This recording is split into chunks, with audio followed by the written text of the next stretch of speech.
Nesse vídeo, a gente começa a segunda parte dessa nossa última aula, em que a gente vai falar da implementação avançada do algoritmo de Dijkstra.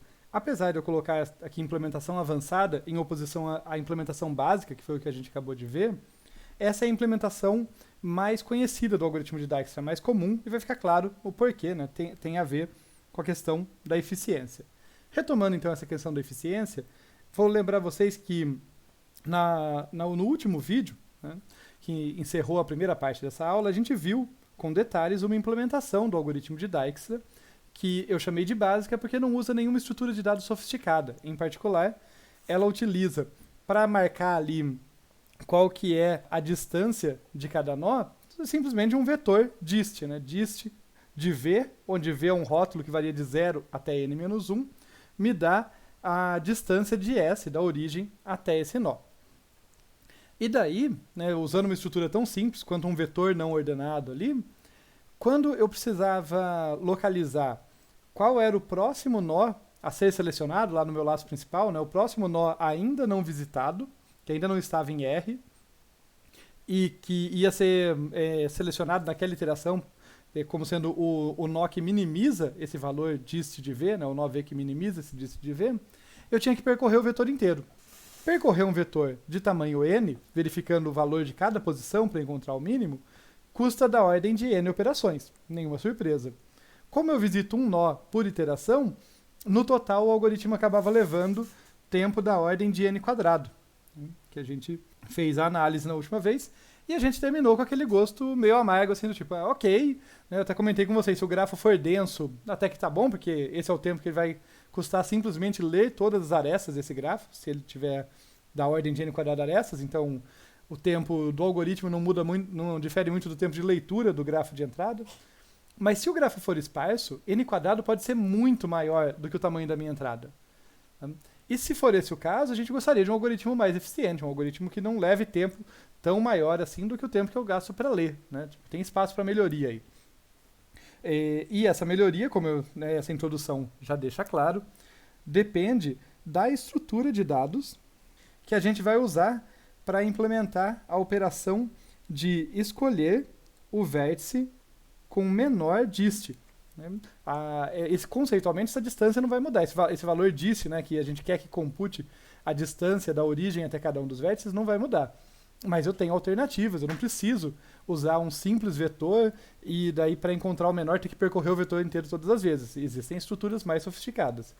Em particular, a escolha natural aqui para usar é um heap de mínimo, porque, lembrando vocês, o heap de mínimo é a maneira mais eficiente, em geral mais eficiente, é a melhor escolha, quando a gente quer implementar uma fila de prioridades cujas operações levem tempo da ordem de log n, né, log do número de elementos. E quando eu falo fila de prioridade, eu estou falando daquele tipo de estrutura de dados que a gente viu lá em AED1, né, depois de ter visto fila e pilha, a gente viu essa estrutura um pouco mais sofisticada que ela não vai ter um comportamento baseado apenas na ordem em que os elementos entraram. Né?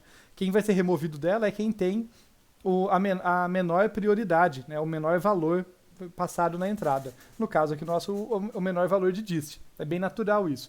Inclusive fica a dica aqui, né? Desse caso particular, eu vou generalizar para vocês.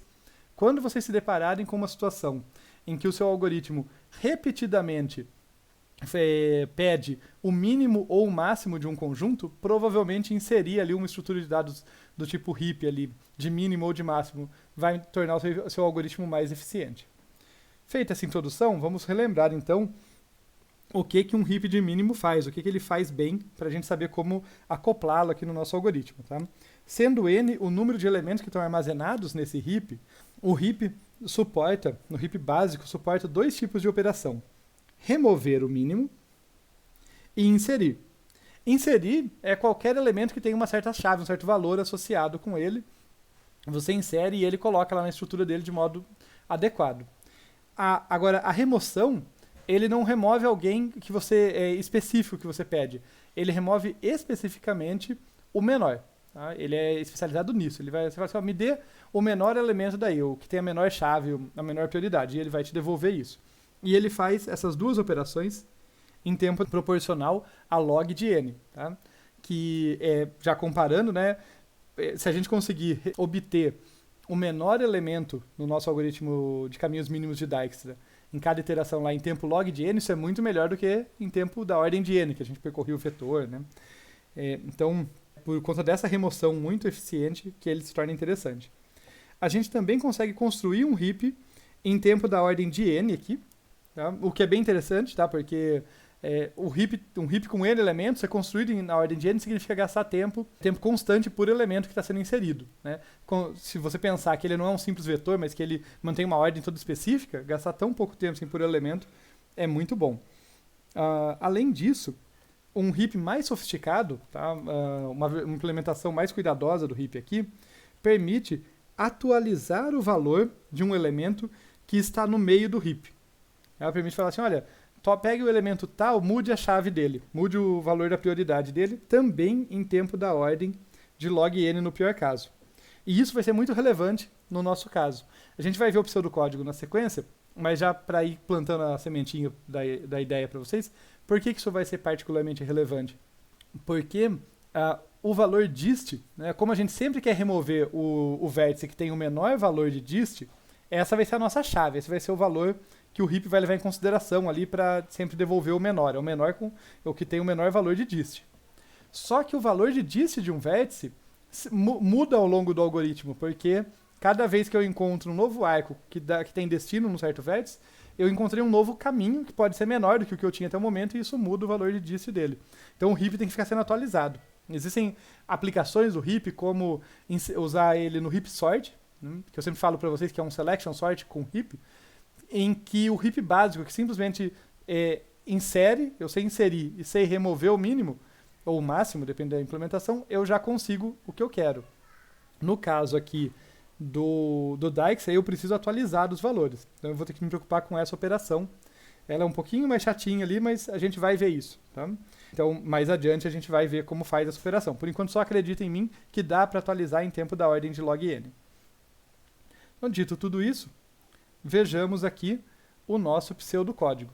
Tá? Vai ser um pseudocódigo parecido com o anterior, mas agora introduzindo um heap na jogada. Temos aqui o algoritmo de Dijkstra com heap. A entrada não muda, eu continuo recebendo um grafo G com seu conjunto de vértices e arestas. Recebo os custos das arestas, os custos C, e o vértice origem S. No início também eu vou marcar todo mundo como não encontrado, né? Então, para todo vértice V em Vzão, faça dist V recebe mais infinito e predecessor de V recebe null. Na sequência, dist S, que é a origem, é o único vértice para o qual eu conheço um caminho trivial, recebe 0. Até aqui, nenhuma mudança. Mas agora eu vou colocar todo mundo no meu heap. O meu heap vai ser o meu arcabouço, o meu pool de vértices que devem ser visitados. A ordem vai ser determinada ali pelo valor dist desses vértices, mas o meu reservatório de vértices, ali, meu pool de vértices vai ser exatamente o heap. Então, vou ter aqui que um H, um heap H, vai receber o resultado de constrói heap, uma funçãozinha aqui, que recebe o conjunto V, que são os elementos, e o vetor dist. Tá? No início, esse heap vai ser muito simples, né? Porque todo mundo tem valor dist mais infinito, exceto a origem. Então eu sei que no início desse vetor, na primeira posição, ali na posição raiz, digamos assim, do heap, lembrando vocês que o heap ele é implementado num vetor, mas ele corresponde a uma árvore linearizada ali no vetor, uma árvore binária completa. Então, na primeira posição na raiz vai estar a origem e depois os vértices vão estar lá em qualquer ordem. O mais infinito aqui, eles são todos iguais a princípio, né? Eu não conheço caminho para ninguém. E em tempo linear aqui no número de elementos eu consigo construir esse heap. E daí eu entro no meu laço principal. Enquanto esse heap for diferente de vazio, aqui eu mantenho aquela minha hipótese de que todos os vértices são alcançáveis a partir da origem, para simplificar. Então, como todo mundo começou em H, eu vou remover um vértice do heap por iteração. Aqui ficou complementar. Né? Lá no código anterior eu tinha um conjunto R que começava vazio e eu ia adicionando vértices nele. Aqui ficou complementar. Quando o vértice sai do heap, vai sair um por iteração, vocês podem imaginar conceitualmente eles estão entrando no conjunto dos visitados. Eu só não vou manter esse conjunto explicitamente porque não precisa. Basta verificar se o meu heap ficou vazio. Então, enquanto o meu heap não for vazio, eu vou fazer aqui a escolha gulosa do algoritmo, que agora se resume a pegar o menor elemento do heap, né? Fazer a operação de remoção. Então eu pego o vértice V aqui, ele vai receber a atribuição que vai ser o que volta da função remove min heap, né? Remove o menor elemento do heap H. Tá legal, então o vértice V é o elemento que minimizava o valor de dist naquele momento. Eu não vou precisar marcar nada aqui, porque simplesmente pelo vértice ter sido removido do heap, ele já está marcado como visitado. Tá? E daí o que eu tenho que fazer é visitar, percorrer ali, vasculhar todos os arcos que saem de V, para ver se eu tenho que atualizar alguma distância. Então eu vou colocar aqui para cada arco VW. O que eu vou fazer? Vou verificar se dist de W, se o valor que eu tenho do menor caminho de W até o momento for maior do que o custo do caminho que chega até W passando por V. Né? Dist de V, que é o custo de um caminho que vai de S para V, mais custo desse arco VW. Se for verdade aqui, eu vou substituir, eu vou fazer dist de W agora recebe dist de V mais o custo de VW, predecessor de W, quem que é o penúltimo vértice, né, o predecessor de W no caminho mínimo que vai de S até W, é o V. Então recebe V. E, muito importante, tem que atualizar o heap. Aqui que entra a atualização do heap. Por quê? Porque o vértice W ele tinha uma chave, uma prioridade dist, né, anterior, ela mudou, então a posição dele no heap provavelmente vai mudar, a prioridade dele muda. Ele deve subir no heap, provavelmente, né, porque diminuiu o valor da chave dele. Então eu chamo aqui atualiza heap HW dist de W. Tá? A gente vai ver depois como implementar isso, mas o ponto aqui, só conceitualmente, para a gente ir captando a ideia, é que eu tenho que falar na atualiza heap, falar, olha, eu quero atualizar o heap H, mas eu não quero atualizar qualquer vértice nela, eu quero atualizar o W. Eu tenho que saber onde que o W está lá dentro para chegar, colocar ao novo valor dist W e fazer uma operação de sobe heap, porque como diminuiu esse valor, pode ser que aquele elemento tem que subir na estrutura do heap. A gente vai ver com detalhes isso, mas só estou passando a ideia a princípio para vocês. E aqui está o pseudocódigo. No próximo vídeo a gente vai ver uma implementação com mais detalhes, a gente vai analisar a eficiência e tal, ver detalhes técnicos. Mas eu vou deixar só mais uma dúvida aqui sobre essa linha aqui. Vou deixar um quiz aqui para vocês. A gente tem aqui, quiz 2, é o seguinte. Por que pude remover a verificação de W já ter sido visitado?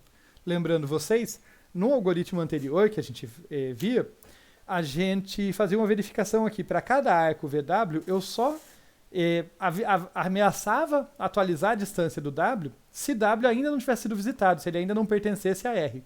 Eu falava bem claramente para vocês, olha, se um vértice entrar em R, eu nunca mais mexo no valor da distância dele. Vou deixar como dica aqui para vocês que eu continuo não mexendo. Tá?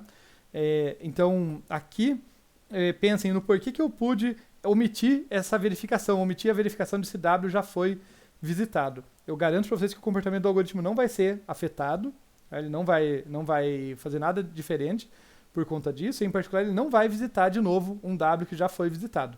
Mas por que eu tenho essa garantia? Tá? Pensem aí como dica no que eu estou testando nessa linha aqui, tá? Em relação às distâncias, e na propriedade que a gente mostrou na análise de corretude lá, sobre os vértices que já eram visitados, qual era o valor que estava dentro do dist de W, se W já fosse visitado. Fica aí o quiz para vocês.